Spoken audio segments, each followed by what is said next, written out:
The Chennai shopping mall శ్రావణ సంబరం KG sale నక్షి జ్యువెలరీ మేళా flat 50% of.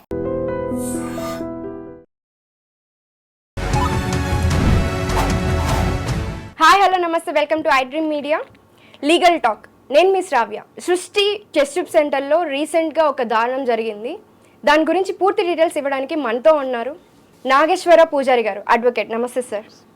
Sir, test tube సెంటర్లో ఒక దారుణం జరిగింది. ఒకరి స్పర్మ్ని ఇంకొకరికి యూజ్ చేసి వాళ్ళ బిడ్డ అని చెప్పి మార్చడం జరిగింది. అది వాళ్ళకి కొద్ది రోజుల తర్వాత తెలిసింది వాళ్ళ బిడ్డ కాదని DNA టెస్ట్ ద్వారా. సో అది ఏంటి, వాటి గురించి ఒకసారి చెప్తారా? ఫస్ట్ ఆఫ్ ఆల్ ఏంది అంటే, ఇప్పుడు ఎక్కడైతే ఇప్పుడు ఆ టెస్ట్ ట్యూబ్ బేబీకి సంబంధించి కానీ, లేదా ఇప్పుడు ఆ డాక్టర్కి సృష్టి అనే హాస్పిటల్కి సంబంధించి కానీ, ఇప్పుడు అట్లాంటి దారుణాలు చేయడం అనేది ఇది ఫస్ట్ టైం కాదు. ఓకే, మీరు కనుక గమనిస్తే మనకు 2016లో తెలంగాణ మెడికల్ కౌన్సిల్ ఏర్పడిన తర్వాత, ఫస్ట్ మన తెలంగాణ మెడికల్ బోర్డు ఏర్పడిన తర్వాత ఫస్ట్ ఇదే విషయం పైన ఇంతకుముందు డాక్టర్ నమ్రత గారిని 5 years బ్యాన్ చేయడం జరిగింది. సేమ్ ఇంతకుముందు కూడా సేమ్ కేసు. ఆ కేసు కూడా మీరే డీల్ చేశారు? అవును, అప్పుడు అది ఆ కేసు మనమే డీల్ చేసినాం. ఆ సేమ్ కేసులో ఏంటంటే, అప్పుడు కూడా వేరే వాళ్ళకి పుట్టిన బిడ్డని తెచ్చి సరకోస్ ద్వారా పుట్టిన మీ బిడ్డే అని చెప్పేసి వాళ్ళకి ఇవ్వడం జరిగింది. తర్వాత ఒకనొక కారణం వల్ల తీరా ఒక టెస్ట్ చేయడం ద్వారా తెలిసింది ఏంటంటే, అసలు వీళ్ళకి సంబంధించిన బిడ్డే కాదు, వేరే వాళ్ళ బిడ్డను తీసుకొచ్చి ఎత్తుకొచ్చి ఇచ్చింది అనే విషయం తర్వాత తెలిసింది. సో వాళ్ళకి అది రెగ్యులర్ ప్రాక్టీస్ అయిపోయింది.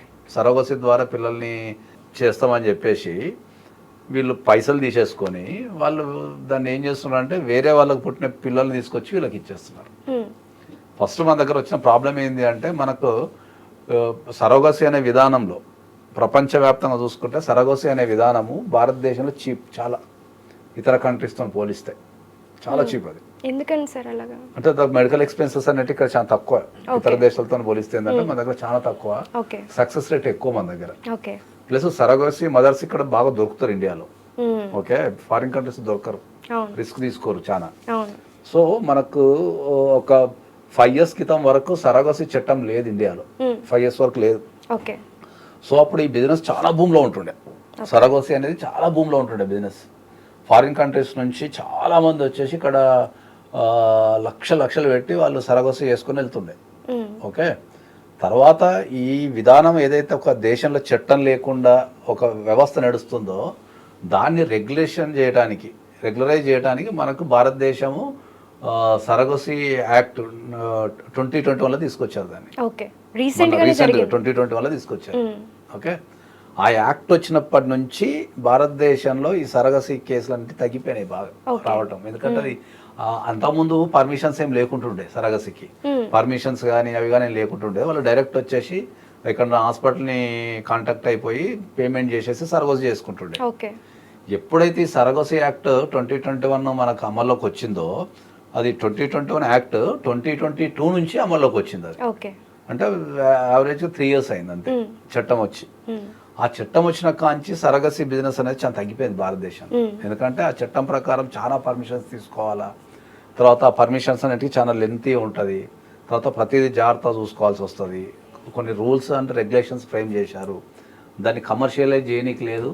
నిజంగా ఎవరికైతే అవసరం ఉందో వాళ్ళకే సరోగసి చేయాలని, తర్వాత సరోగసి మదర్కు సంబంధించిన కొన్ని ప్రత్యేకమైన హక్కులు, ఎవరైతే సరోగసి కింద ఉంటారో వాళ్ళకి సంబంధించి కొద్దిగా ప్రత్యేకమైన హక్కులు కానీ వాళ్ళ రైట్స్ కానీ అవి పెట్టడంతో అది లెంతీ ప్రాసెస్ అయిపోయి ఆ లీగల్కి వెళ్ళడానికి ఏంటంటే కొద్దిగా కష్టమవుతుంది. కాబట్టి అది చాలా బిజినెస్ తగ్గిపోయింది అది. ఓకే, సరోగసి అనేది ఏంటి అంటే, ఎవరికైనా పిల్లలు పుట్టడానికి అవకాశం లేని వ్యక్తులకు మనకు టెక్నాలజీ పెరిగింది కాబట్టి వాళ్ళ స్పర్మ్ను ఉపయోగించి ఇతర తల్లికి అది ఇన్సర్ట్ చేసి వాళ్ళతోని పిల్లల్ని కనడాన్ని మనం సరోగసి అని చెప్తాం మనం జనరల్గా. సో ఎక్కడైతే ఈ పిల్లలు పుట్టరు అని ఉంటారో వాళ్ళు, ఎవరైతే డబ్బున్న వాళ్ళు, ఎవరైతే ఈ పిల్లలు పుట్టరు అనుకుంటారో ఈ విధానాన్ని బాగా అడాప్ట్ చేసేసుకున్నారు. ఎగ్జాంపుల్ మనం యశోద లాంటి మూవీ అనుకోవచ్చు కదా సార్? చాలా ఉన్నాయి అట్లా. ఇప్పుడు ఈ మధ్య కాలంలో కూడా మీకు చూస్తే మనకు ఈ సరోగసి ద్వారా నయనతారది కూడా 2 కవల పిల్లలు ఉన్నారు. అదంతా చాలా మంది సరోగసి ద్వారా పిల్లల్ని అంటున్నారు చాలా మంది. అంటే ఇక జనరల్ రూల్ ప్రకారం అయితే ఇప్పుడు ఈ యాక్ట్ రాకముందు అయితే తీసుకున్నారు, కానీ యాక్ట్ వచ్చిన తర్వాత చాలా స్ట్రిక్ట్ అయిపోయింది. నాకు తెలిసి నయనతార మీద కూడా కేసు వేసినట్టుంది. ఎందుకంటే వాళ్ళకు వాళ్ళ పిల్లలు పుట్టరు అని ధృవీకరించుకోవాలా, ఓకే దాన్ని కమర్షియలైజ్ చేయనికి లేదు, ఓకే చాలా రూల్స్ అండ్ రెగ్యులేషన్స్ ఉంటాయి కాబట్టి దానిపైన అది చట్టం తేవడం జరిగింది. దానిపైన ఇప్పుడు ఈ టెస్ట్ ట్యూబ్ సెంటర్కి సంబంధించిన మీరు ఆల్రెడీ ఇంతకుముందు చెప్పారు ఆమెకి డాక్టర్ 5 years లేదు అని చెప్పారు, వ్యాలిడిటీ బ్యాన్ చేశారని చెప్పారు, మెడికల్ ప్రొఫెషన్ నుంచి 5 years బ్యాన్ చేశారు. మరి అదే వ్యాలిడిటీ అయిపోయిందా? మళ్ళీ ఆమె మళ్ళీ ఇట్లాంటివే కొనసాగిస్తుంది? మళ్ళీ ఇట్లాంటివి 2016లో బ్యాన్ చేశారు కాబట్టి అక్కడ నుంచి 5 years అంటే 2021, 2022 వరకు ఆమె బ్యాన్ అయిపోయింది కాబట్టి తర్వాత మళ్ళీ రీఇన్స్టేట్ చేసుకున్నట్టుంది వాళ్ళ లైసెన్స్ని, అంటే వాళ్ళ డాక్టర్ ప్రొఫెషన్ని మళ్ళీ రీఇన్స్టేట్ చేసుకున్నట్టుంది. కానీ వాళ్ళకి హ్యాబిచ్యూటెడ్ అయిపోయింది అది బాగా. ఎందుకంటే దీనిపైన ఫస్ట్ ఆఫ్ ఆల్ ఏంటంటే ప్రజలకు అవగాహన లేదు, సరగసి యాక్ట్ మీద కానీ సరగసి సిస్టమ్ మీద కానీ అసలు ఎట్లా జరుగుతుంది అనేది లేదు, ఫస్ట్ పాయింట్. రెండోది, ఎవరైతే సరగసి ద్వారా పిల్లల్ని కనాలనుకుంటున్నారో, ఎవరైతే సరగసి విధానాన్ని ఉపయోగించుకొని పిల్లల్ని కావాలనుకుంటున్నారో చూడు, వాళ్ళకు అడ్డదారులతో ఒక్కైనా సరే మాకు పిల్లలు వస్తారు అన్న టైప్లో ఉంటారు వాళ్ళు కూడా. మాకు ఏదైతే ఏంది మాకు పిల్లలు ఇస్తారు కదా అన్న టైప్లో ఉంటారు వాళ్ళు కూడా. చట్టాన్ని ఎక్కువ దృష్టిలో పెట్టుకోరు. సో అది వాళ్ళకు చేసే వాళ్ళకి బాగా అడ్వాంటేజ్ అయిపోతుంది అది. సో వీళ్ళు వాళ్ళ కోరికను అడ్వాంటేజ్ తీసుకొని హైయెస్ట్ పెయిడ్ చాలా సరగసి ద్వారా ఇండియాలో యావరేజ్గా ఒక సరగసి ద్వారా కనాలి అంటే ప్రాపర్ వేలో పోతే 50 lakhs వరకు అవుతుంది. ఓకే, ట్రీట్మెంట్ కానీ ఇతర ఖర్చులు కానీ అవి కానీ కాంపెన్సేషన్స్ కానీ సరగసి మదర్కి ఇవ్వాల్సినవి కానీ ఆ కేర్ కానీ ఆ ఎగ్జామినేషన్స్ కానీ దగ్గర మీకు 50 lakhs కంటే 50 lakhs యావరేజ్ కాస్ట్ అవుతుంది సరగసి ద్వారా కనుక కనాలంటే. సో అది బాగా అఫోర్డ్, అంటే ఒక అంత లెవెల్లో అఫోర్డ్ చేయగల వ్యక్తులు మాత్రమే సరగసి విధానం ద్వారా కనగలుగుతారు. మరి ఇప్పుడు ఈ కేసులో మనం ఏం తీసుకోవాలంటే, తండ్రి ఒకరు వాళ్ళకి చెప్పింది వాళ్ళకి వాళ్ళ స్పర్మ్ని యూజ్ చేస్తామని చెప్పారు, కానీ అవతల వేరే పర్సన్ స్పర్మ్ని యూజ్ చేసి మీ బిడ్డ అని చెప్పారు. సో ఇలాంటి కేసులో మనకి ఎలాంటి శిక్షలు పడొచ్చు అంటారు? దాంట్లో ఇప్పుడు అది చీటింగ్ కేసు కిందకి వస్తుంది కాబట్టి more than 10 years పడుతుంది పక్క. కోర్టులో కనుక ప్రూవ్ అయితే డెఫినెట్లీ more than 10 years పడుతుంది. కోర్టులో ప్రూవ్ అయితే కనుక more than 10 years పడుతుంది. ప్రూవ్ అయ్యే కేసు కూడా వెరీ క్లారిటీ ఉంది కాబట్టి నాకు తెలిసి అరెస్ట్ చేసినట్టుంది, అరెస్ట్ చేసి జైలు పంపించినట్టుంది కాబట్టి అది 10 years కంపల్సరీ శిక్ష పడే అవకాశాలు ఉంటాయి. సో సెరోగసీకి మనకి ఎలాంటి రూల్స్ ఉండాలి సార్? ఒకవేళ తల్లిదండ్రులు మేము సెరోగసీకి వెళ్ళాలి అని అనుకుంటే వాళ్ళకి ఎలాంటి రూల్స్ ఉంటాయి? సరోగసికి వెళ్ళాలి అనుకుంటే ప్రధానంగా ఏంటంటే వాళ్ళకి పిల్లలు పుట్టకుండా ఉండడానికి అవకాశం ఉండాలి. అంటే వాళ్ళకి పిల్లలు పుట్టే ఛాన్స్ ఉండదు ఇంకా. ఓకే, అది మెడికల్ గా ప్రూవ్ చేసుకోవాలి, మెడికల్ కంపల్సరీ ప్రూవ్ చేయాలి. ఓకే, రీజన్ ఏంటనేది కంపల్సరీ ప్రూవ్ చేయాల్సిందని.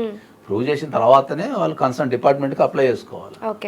అప్లై చేసుకుంటే వాళ్ళంతా పరిశీలించిన తర్వాత అన్ని వాళ్ళంతా బ్యాలెన్సింగ్ చేసి సరగసి మదర్ని ఫైండ్ అవుట్ చేసి ఆ మదర్ హెల్త్ ఎట్లుంది, ఆమె రెడీగా ఉందా లేదా, ఆమె ఫ్యూచర్ ఏంది, తర్వాత కన్న తర్వాత ఆమె రైట్స్ ఏమున్నాయి, వీళ్ళ రైట్స్ ఏమున్నాయి అనేది మొత్తం కమిటీ పరిశీలించిన తర్వాత మనకు పర్మిషన్ ఇస్తారు. ఆమె కూడా అన్ని రకాలుగా యాక్సెప్ట్ చేస్తుంది, ఒక సైన్ చేస్తే చేయాలి కాబట్టి అవన్నీ చూసిన తర్వాత లీగల్గా ఇస్తున్నారు దాన్ని. Okay sir, thank you so much sir.